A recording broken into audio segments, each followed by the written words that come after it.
All right, ladies and gentlemen, welcome back to the Blueprint Leadership Podcast. I'm Wright, your 18th Chief Master Sergeant of the Air Force. You all know the drill. We talk to some of my favorite people and we discuss all things leadership. Now, our goal is to provide insights for up-and-comers to help find their path and reach their leadership potential. We call it Blueprint, but there's no one way to lead. We want to share our experiences, give advice, and hopefully we can help you find your path and reach your potential as a leader. From the time you're born, you're never alone. Someone is always by your side. Family, friends, teachers, strangers. Those to your left and to your right. What I have realized is that the older you get, the more choices for company you have.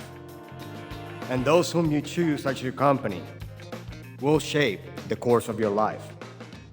All right, ladies and gentlemen, welcome to the Blueprint Leadership Podcast. I'm Wright, your 18th Chief Master Sergeant of the Air Force. You know the drill. We talk to some of my favorite leaders from across the world, and we discuss all things leadership. Now, our goal is to provide insights, tips, and ultimately to help us help up-and-comers find their path and reach their leadership goals. We call it Blueprint, but as we all know, there's no one way to lead. We want to share our experiences, give advice, and hopefully we can help you find your path and reach your potential to be the greatest leader that you can be. Now, our guest for today is someone who I grew up in the Air Force with. We started our command chief real leadership journeys at the same time. He is a warrior who started off in the Air Force as a PJ, a pararescue jumpman. He's worked with special forces in all different agencies, a combat veteran. He's been a command chief at multiple levels. It is an honor to have him here with us. He is a personal friend of mine and someone that I've relied on for advice, guidance, and mentorship for many, many years. So, ladies and gentlemen, please welcome our SEAC number 4, the Senior Enlisted Advisor to the Chairman, number 4, SEAC Ramón Colón-López. Hey, man, thanks for being here with us. Thanks for having me. Yeah. Really an honor to be here. Yeah, it's good. It's good to have you. Now, our listeners might remember from our first show, you actually called in. So you're actually, man, our first return guest. Yeah, I am. Yeah, thank you. It was good. The first show we talked to SEAC number 3, and we had you call in, and that was a really good show. It's been received real well. Hey, let's jump right into some leadership stuff. Tell me about your leadership journey, man. How'd you get here? How'd you become the first airman to become the SEAC? Well, it all starts with my desire to join the armed forces, and that desire at the time was just to get the hell out of Bridgeport, Connecticut. Yeah. Didn't really have a charted path per se. But I quickly realized, and my sister reminded me of this, that I sent her a letter from basic training when they made me a squad leader at the time, that told her that leadership position really fulfilled my needs of being in service. So I guess that was the first indicator that I had a passion for leadership. Then I became a transportation specialist, did that for a few years, almost acted my way out of the Air Force during that tenure. And somebody had the right idea that we should make this young man a pararescue man. He's got too much energy. Yeah. And that was when everything came together. That was the defining moment in my life to where I realized that I wanted to serve 30 years, that I wanted to be a chief in the Air Force, and that I just wanted to continue to serve. Yeah. Could you ever see yourself when you were a young transportation specialist or when you first became a PJ, did you ever see yourself being the most senior enlisted person in the whole United States Department of Defense? Well, I think if you were to ask my supervisors at the time, much like you, they will give you a different story. Yeah. But no, I think that we're a product of the people that are around us. And like I stated during my swearing in, it's all about the company you keep, the people to your left and to your right. And I have been fortunate enough to have a lot of good teachers to help me carry on with my duty. Yeah. So speaking of good teachers, Any particular mentors or folks that stand out in your career that helped you along your leadership journey? Yeah, so I call this four gentlemen the Mount Rushmore of leadership. Mm-hmm. And obviously it's Chief Master Sergeant of the Air Force number 5, Bob Gaylor, whom I had the honor to meet early on when I was a senior airman. Jim Binnicker, Chief Master Sergeant of the Air Force number 9. Mm-hmm. He was another one that I met later in my life, but clearly helped me shape my leadership style by looking at the general purpose side of things and not the special operations side. I had my first wing commander who selected me and took a huge risk, General now AFSOC Commander Jim Slive. Mm-hmm. And obviously, Chief Master Sergeant retired Wayne Fisk, who grabbed me as a young pararescueman right about in the same time that Chief Gaylor came into my life and just not taught me how to be a warrior and be a gentleman. Yeah. So clearly you've had at least 4 mentors and folks that have helped you along your journey. What advice would you give to young up-and-coming leaders in our armed forces about the power of mentorship or how to go about finding a good mentor? Hey, man, silver bullet number 1, if you want to fly with the eagles, don't hang around with the turkeys. You eventually become the company that you keep. And I think it's imperative to pay close attention to the people that are around you, good or bad. Learn from the good ones, also learn from the bad ones, and then continue to emulate those attributes that you value and continue to be the change that you want to see. Yeah. But how do I go about finding a mentor? Should I just go up and ask someone, hey, SEAC, would you be my mentor? I mean, what do you think? Especially, our generation of airmen now that may not be as comfortable with that face-to-face interaction.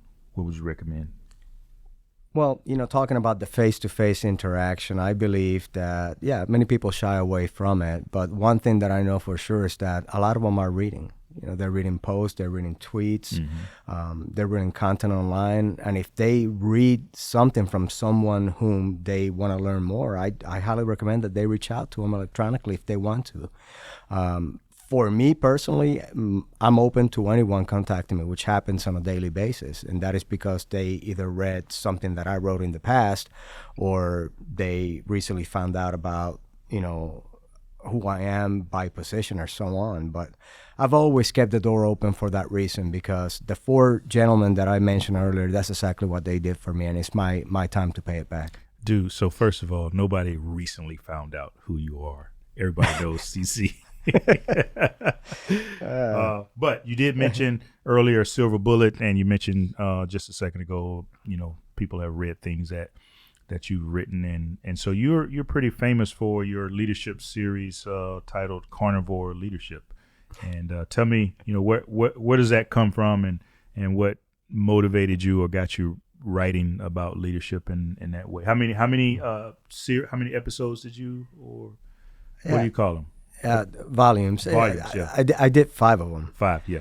And so they started when I was the command chief at the first Special Operations Wing, but I have to walk you back prior to that assignment because I didn't have any desire to be a command chief.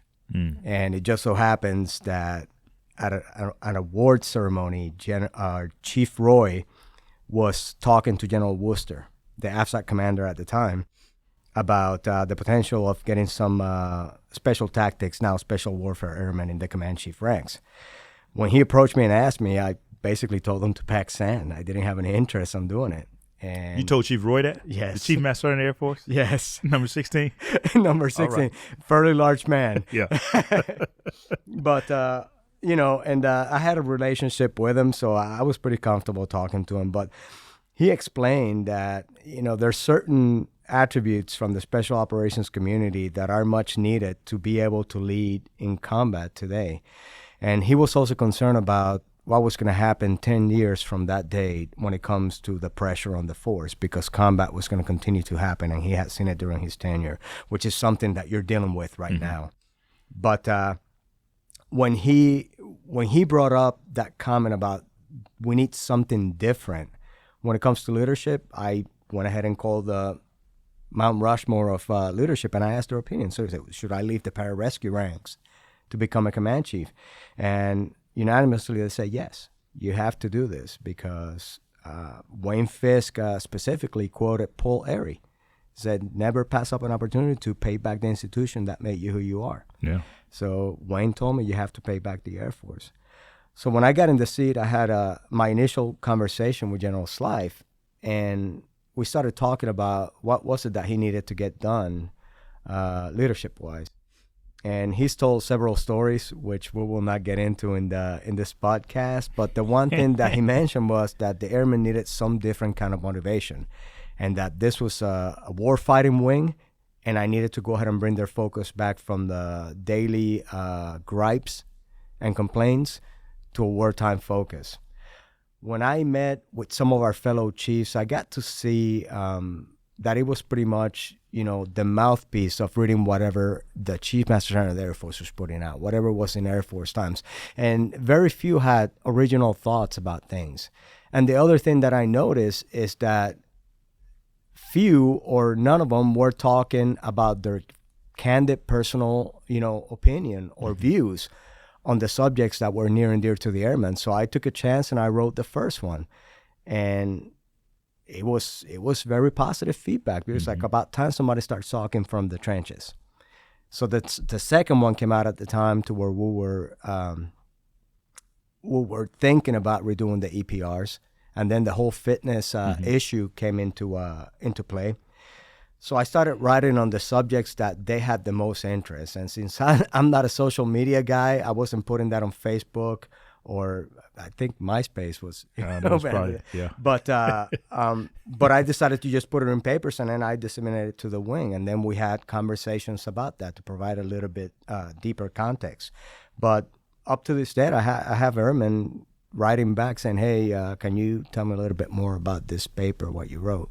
But yeah, that's where they came about. Well, I tell you, man, it's been a great success. I first, you may have disseminated it to your wing, but it spread across the Air Force pretty quickly. I think I was in my first maybe a few months as a command chief, somebody started sending them to me, and I thought, wow, man, this is some really good stuff. So, and it stood the test of time because this was probably 7, 8, 2011 years ago. Yeah, 2011 when you wrote those. So, man, that's good. Now, you've had a lot of experience in the joint environment, and obviously the job that you're in now, you're responsible for all of the enlisted service members across all of the military services, to include the Coast Guard, as well as perhaps in a few days the Space Force. But tell me what's different about leading in the joint environment than just within United States Air Force. Well, leadership is the same regardless of what you do. It's getting people to accomplish the mission in the simplest of terms. The difficult part is tailoring your leadership style to the culture of each service. So you have to have an understanding on how they think and what makes them react to the orders placed upon them. And I think that any leader that takes the time to understand other service cultures outside of any computer, joint PME program, I think that they will be wildly successful if they are placed in a position of responsibility that includes soldiers, sailors, airmen, Marine, and Coast Guardsmen.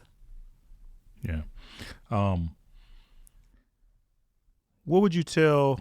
Well, first let me ask this: do you think you? So what do you got in now? I'm almost at 31. You're about 30 years in. 29 years. 29. Okay. 10 days ago. Yeah. Is the Air Force different? Yeah, we didn't have internet when I first came in. It's different. But the funny thing is that the graybeards back in the day used to look at us and say, "Hey, you guys don't understand how it used to be, back in the day." Yeah. What's the thing? Well, back in the day, so it's going to be constant. Right. There's always going to be new developments, new technology. The culture of our people is going to continue to change with the times. So we just got to remain flexible to be able to make the mission work. Yeah. I think one thing that's probably the same is we still recruit just like we did when you and I came in. We still recruit, highly motivated, innovative, creative people that have high aspirations and want to do well. There's probably a lot of people who want to know, hey, man, what should I be doing now as a young airman, soldier, sailor, Marine, Coast Guardsman? if I wanted to follow in your footsteps? Like, what are the things that they should be doing that will ultimately lead to success? Well, walking in footsteps, I much rather like to have people blaze their own trail because credibility by proxy is seldom a reality. You don't become credible because you know somebody, you try to do the same thing that somebody else was doing. Mm-hmm. Once you put your own personal take into those actions, then that's really when you come to be the leader that others will desire to follow. But if I had to give them any advice, it will be to learn from the past, look at the place where they need to go early on. I was just having a conversation with a gunnery sergeant that has aspirations of being a sergeant major at some point. Mm-hmm. 12 years in service. So my advice was look at the next position that you're looking at filling, and that is that of a first sergeant. Then take some lessons learned from the past and start seeing what your strength and your weaknesses are. Then start charting a path, write it down in a notebook, and start flying, your plan. As you get to execute that plan, you're going to get to see that some things work, some fail, but use everything as a lesson learned, and then just keep on working forward. But always act on the expected rank, and don't rest in your laurels because you are now an E7. Yeah. And if I had to give advice for any airman out there, if you're a master sergeant right now, start looking at that little brown book and see what it says about being a senior master sergeant, and start acting in that fashion to go ahead and prove that you have the capabilities and the ability to be able to serve in that rank. Leave it no question that you are the best suited to do that. Yeah. No, that's sage advice, man. This is a tough, very demanding job, requires a lot of travel. Prior to this, you were the senior enlisted leader for the command senior enlisted leader for AFRICOM. And I know that required a lot of time, a lot of effort, a lot of energy, a lot of travel. How do you stay resilient, man? How do you maintain balance, harmony, whatever you want to call it? How do you keep yourself together? How do you keep yourself sane? Yeah, it's sanity. Yeah, that's I don't know about sanity. But I will tell you, and this is a discussion that I had with my wife, Janet, a few years ago. Because we were talking about, our the length of our marriage, how long we've been together. And two things always pop up when we're talking about, our life, and that is humility and humor. Mm. We have always been grounded people, never let every assignment has been the same. I report to senior officer, receive the orders, and then execute those orders to the best of my abilities for the time that I'm there. Not looking forward, not looking backwards, but learning every day.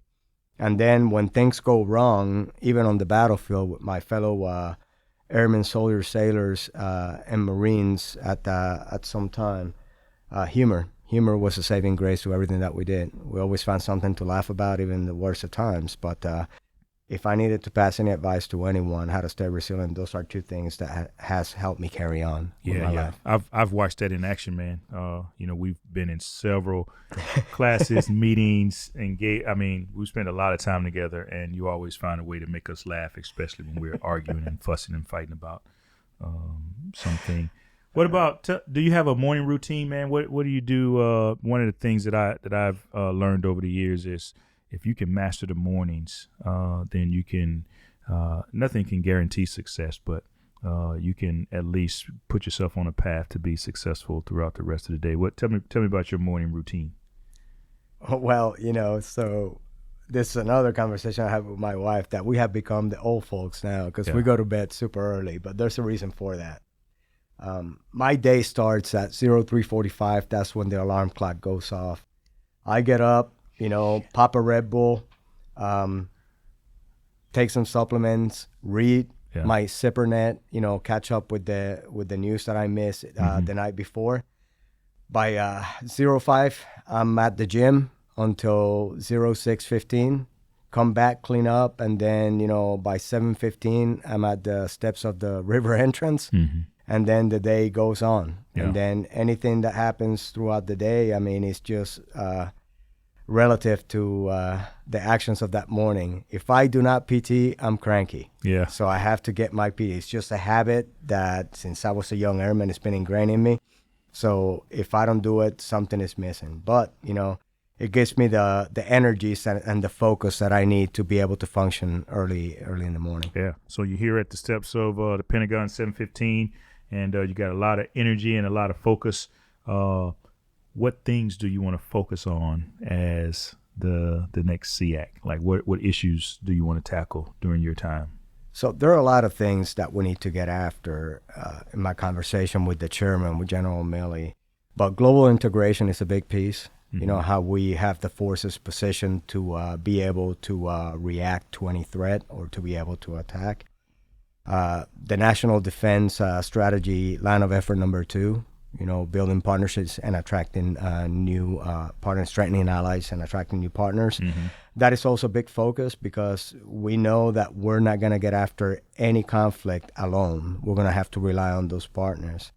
And then the third thing is working with our people and their families, looking at things that we can work with the services, with you and the MIGPOC, Sergeant Major of the Marine Corps, and the Sergeant Major of the Army, on finding what has worked, what has not, and if it didn't work, what were the lessons learned so that we don't repeat that again. An example is the whole housing crisis, that we need to put our heads together to be able to get after those things. But the chairman is very, very critical about the way that we approach, care, and handle issues affecting the human capital, and that's where my focus is going to be, the people. Yeah. That's good, man. I tell you what, I'm looking forward to it. I won't be here for the entirety of your tenure, but having worked together in the AFCENT theater when you were the AFCENT CCEL and I was in Afghanistan, and then for the past few years working together in this job has just been fantastic. So I'm really looking forward to seeing all the great things that you'll be doing for us. Hey, we got a part of the show where we like to take some questions from the audience. So I'm going to turn it over to Senior Master Sergeant Harry Bubba Kibbe, and he'll ask you a couple of questions from the field. Yeah, absolutely. Thank you, Chief. SEAC. AJ, who is one of our 12 OAYs, asked on Twitter, he'd like to know, what can we do at the junior enlisted levels to align programs and processes with the NDS? So the first thing when you start talking about, junior NCOs aligning with the NDS, I think we need to peel that back a couple of steps closer to what their responsibilities are. I don't want junior NCOs to start getting so focused on the strategic aspect of things to where they're losing sight of their core duties and responsibilities. And the reality is that there's a lot of service members out there that are even struggling to follow the simple rules imposed on them. So as NCOs, I will expect them to make sure that they're the keepers of the standard, making sure that people are doing what they're supposed to be doing, obeying the rules and regulations and abiding by them, and most importantly, holding accountability to ensure that we have a disciplined force. If we do that, the NDS will play itself out. Awesome.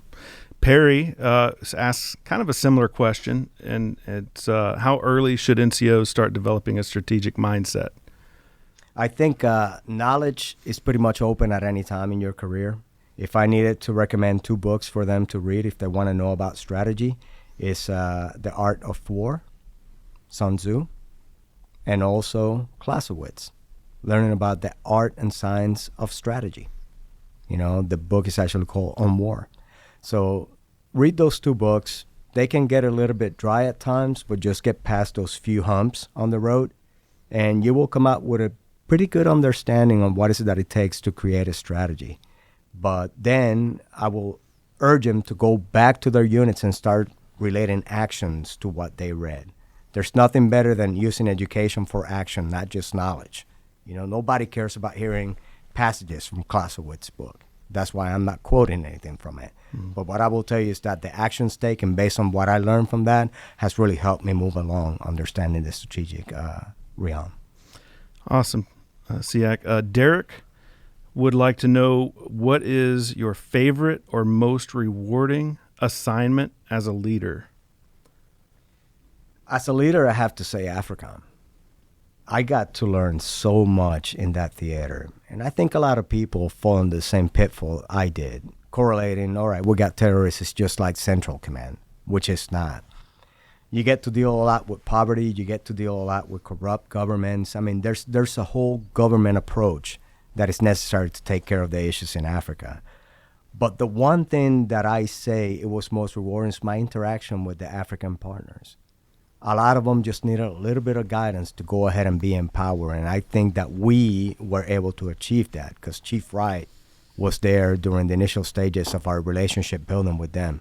But if you were to see them then and you see them now, they have flourished, and even their chiefs of defense are empowering them more. They're creating positions for them, which is really a sign of success. You know, if since we're on the subject, and for any young airmen out there listening, I will say that when you get into an assignment, don't take someone's playbook and start acting upon it. Look at what they did, and then go ahead and start developing what is it that the future needs. And that development of that particular playbook, your own playbook, it's got to have an end state, some actions that you want to see realized by the time you leave. And then you execute that plan. And then you use the people, not the feedback of those close to you, because there's going to be plenty of people blowing sunshine up your OCPs. But I will tell you, there's one of those things that makes Chief Wright laugh. I could have used some other choice words. But no, there's going to be plenty of people that are going to tell you, yes, you're doing well. But when I look at the Africans' faces right now and I see what they're doing, man, that tells me success. And that is really what I would like other people to be able to affect if they get put in positions of leadership. Awesome. But that is why. Thanks, Zach. This last one is a selfish question. It's from Harry, Big Head Kibbe. I've heard you mention it, and I know Chief Wright mentions that you were difficult as a young airman. Do you think that on occasion difficult airmen who aren't given up on make good leaders? Well, I'm still difficult now. He will tell you. And one more thing is how do you encourage those in leadership positions not to give up on difficult troops? Well, I'll tell you some of the story for the sake of time, but I mean, getting in trouble at a young age, and the reason I'm here today is because one NCO decided to care for the issue. And I had two examples. One, my supervisor at the time that totally disregarded what happened, and then an outside agency NCO that actually took the time to go ahead and say, hey, what happened? Let me help you get back from this. And it was that one NCO that really gave me a plan to go ahead and be better than who I was at the time. When I finally became a tech sergeant and went through the NCO Academy, I ran into that NCO. And that NCO was a command chief at the time. And out of the blue, I saw her at the club at Maxwell, and we still had a club over there. Mm-hmm. And I ended up having her lunch with her and her husband, John, who was a civil engineer in the Air Force. And she was like a proud mom because she knew exactly how quick I had promoted, making up time for the stripe that I lost. She saw that I was doing something better with my life. She saw that I actually taken my energy and made use of it. And then when I finally became a Chief Master Sergeant, she was one of the first people to go ahead and say congratulations, you know. And she told me, you see, Jack, you know, what's the other word that we use for donkey? She told me, I told you so. You know, so again, if you fall on your face and pick yourself up, but realize that there's going to be somebody in there paying close attention to you. And if they give you advice to help, don't stay in the dumps, man. Don't stay in the basement. Yeah. You know, get out of there and freaking see the sunlight of the day because, man, every day will bring something different. So thank you very much, SEAC. And thank you for submitting the questions. If you'd like to connect with SEAC, you can follow his Facebook page at seac.jcs or on Twitter and at the Joint Staff. He's also on Instagram, LinkedIn, and YouTube. Back to you, Chief Wright. All right. Thanks, man. Hey, was there ever a time in your career growing up in the Air Force and in the joint world where you felt like giving up? Yes. And most people will think during the pararescue pipeline, but no, that wasn't even a thought at the time. But I had a very challenging assignment at one point, and the assignment was challenging because at the speed that they were measuring progress was extremely slow. We had toxic leadership. We had senior NCOs that, for the most part, didn't care. There was a lot of self-serving going on at the time in that particular assignment. And at one point, I actually called my functional manager here at the Pentagon. I said, hey, I want out of active duty. Send me to the reserves over at Patrick. I'm done with this clown show. And he's like, hey, buddy, just hang in there. Look, these things happen.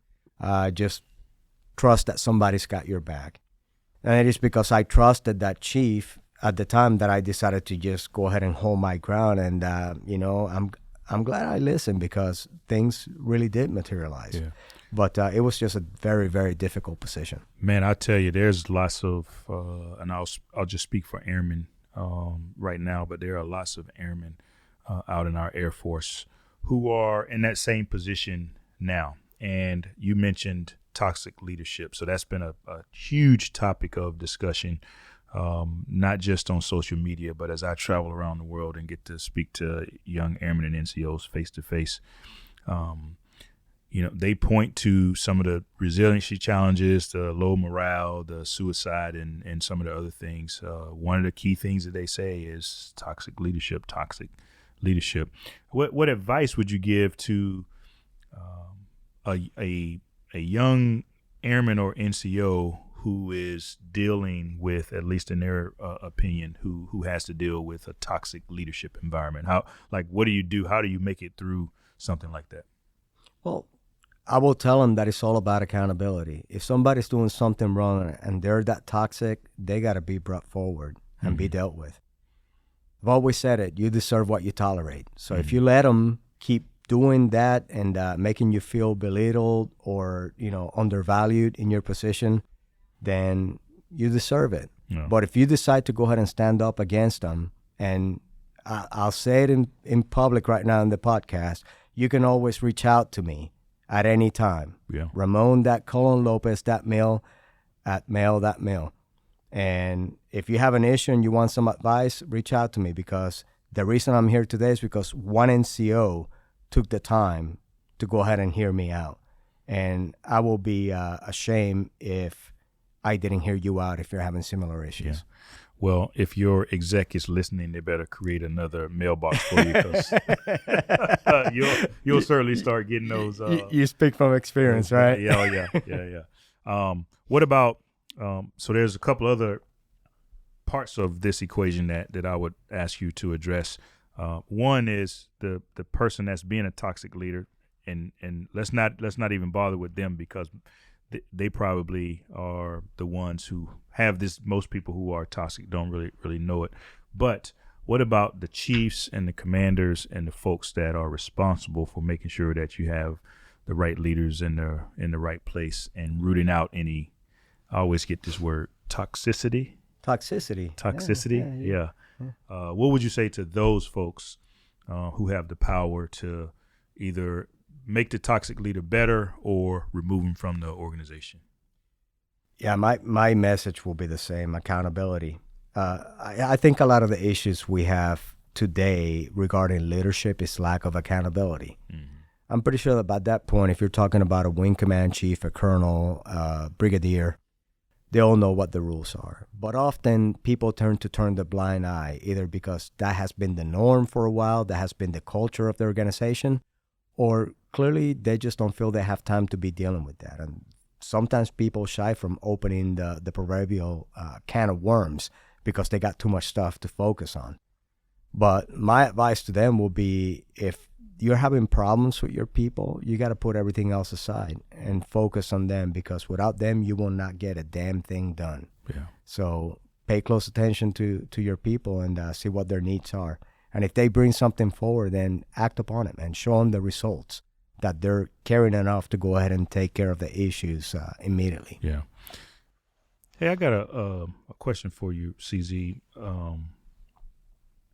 So you literally are the poster child, like literally. Like I come through the airport and I see your poster. You literally are. It wasn't by the FBI. No. Like, you're the poster child for, what a service member, certainly an airman, should look like, should act like, and if not for you telling your story, most people would think, wow, man, this guy's, he's perfect. He's hardworking. He just gets after it. He's a machine. He wakes up at 3:45 in the morning. Tell us what you do for fun, though. Like, what are, besides making jokes about all the rest of us, what do you and Janet do on the weekends or when you have free time? So, I'll start with Janet because she just loves to make the home a home. She loves to cook, and that's part of our we time. We sit in the kitchen, we have a beer, she cooks, and then we say whether the meal was great or sucked, which it never sucks, by the way. I'll say that on the record.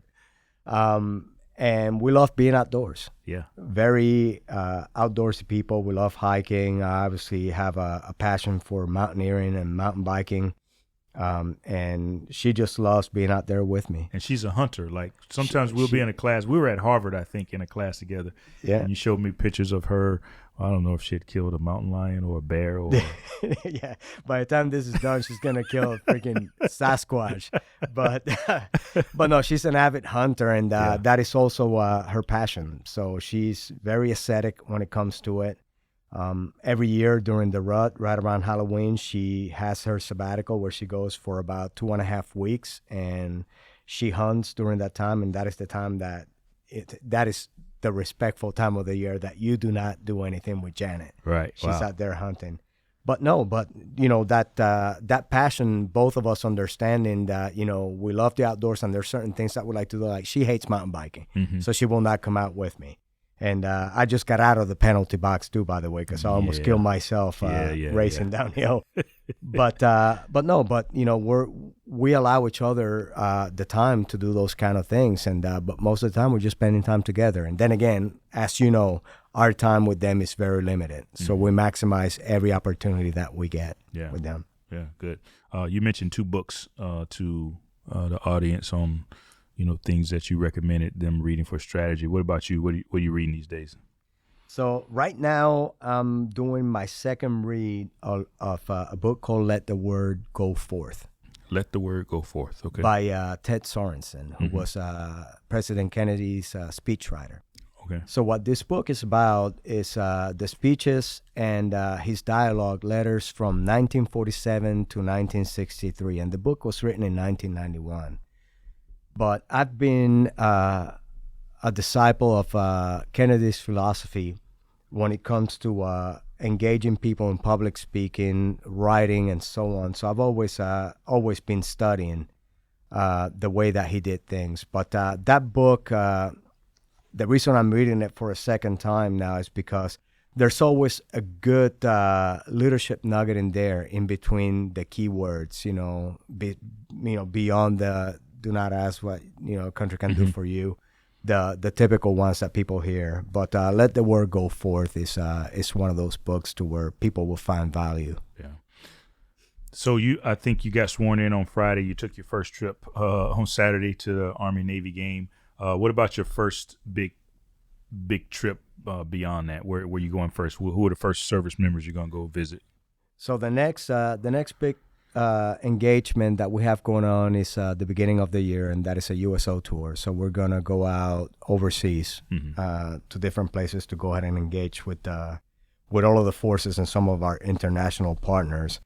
And then after that, one of my main priorities is going to be to engage the professional military education academies from all of the services. Okay. And part of that is that cultural learning to see where they are today and see what is it that we can learn from each other, not only for our U.S. personnel, but also building those partnerships with our allies. And then after that, we have some total force engagements with the National Guard, our Coast Guardsmen, and then a trip out to the Pacific. Yeah. True CZ fashion, you're a man that's got your priorities together, man. Man. Yeah, it's going to be, I'm telling you that we're heading out to the Pacific, and we definitely want to go ahead and hit everything while we're over there, because I know that time is going to be limited, but we're working through that right now. And then, we have engagements with the chairman to where we need access to certain places, and he's very inclusive. He's very empowering. He's if you're with me, you're going to be by my side.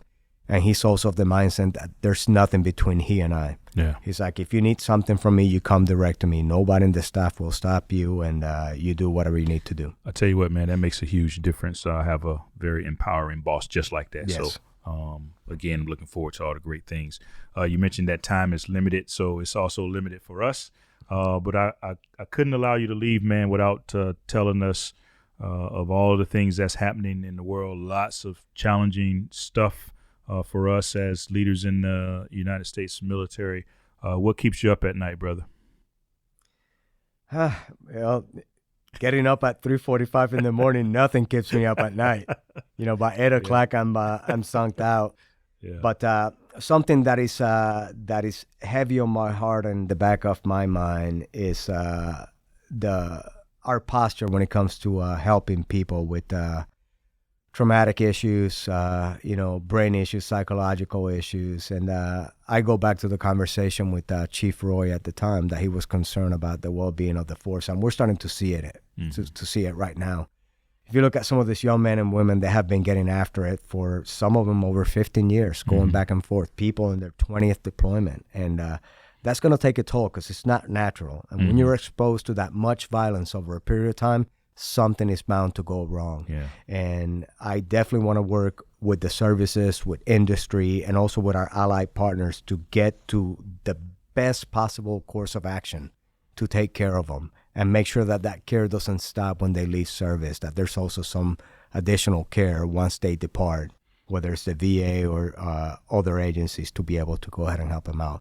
But that is one thing that is heavy on my mind. Yeah, no, man, I appreciate it. I can tell you, for the audience out there, we definitely hit the lottery with SEAC number 4, man. So thanks for all the stuff that you've been doing all throughout your career, and I look forward to just watching you, man. I'm just gonna sit back and watch you work.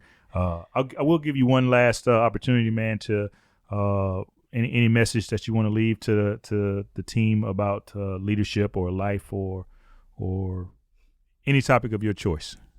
Well, talking about the Ted Sorensen book, I actually have a quote that I wrote in my book back, a few months back, and I would like to share that with you. Yeah. And this is from the president's inaugural speech, and the passage is called "Let the Word Go Forth," and it says, "Let the word go forth from this time and place to friend and foe alike, that the torch has been passed to a new generation of Americans, born this century, tempered by war, disciplined by hard and bitter peace, proud of our ancient heritage and unwilling to witness or permit the slow undoing of those human rights to which this nation has always been committed and to which we're committed today at home and around the world." Then he continues to say, "Let every nation know, whether it wishes us well or ill, that we shall pay any price, bear any burden, meet any hardship, support any friend, oppose any foe, to assure the survival and success of liberty." When you read those words, and this is decades and decades ago, they still relate to every single one of us as Americans today. And if you're looking for a purpose to serve, just pay close attention to the words of the people that laid the path for us, whether it's in space or in the battlefield. We have a lot of role models and a lot of good lessons learned in our history. So keep getting educated, keep getting smart, but most importantly, take action when you get after it. Yeah, thanks, man. You certainly have laid the path and the foundation for many of us and many airmen and service members alike that'll come up behind you. So thanks again for what you do. Well, that wraps up this session, ladies and gentlemen. But before I go, let's take a minute to thank, of course, our guest for today, SEAC number 4, CZ Colón-López. I also want to say thanks to all the folks who submitted questions through the various social media outlets. Our team from SAF PA, Mr. Tony Young, Juan Femeth, Sergeant Walton, Sergeant Shinzato, and my big giant-headed PA advisor, Senior Master Sergeant Harry Bubba Kibbe. And lastly, thank you to all the current and future leaders out there for listening in and for being on the front lines and taking care of your teams. If you'd like to find out more, check with us on Facebook, Instagram, or Twitter. This has been your Blueprint Leadership Podcast. Thanks for listening, and remember, if better is possible, good is never enough, and you are your greatest competition.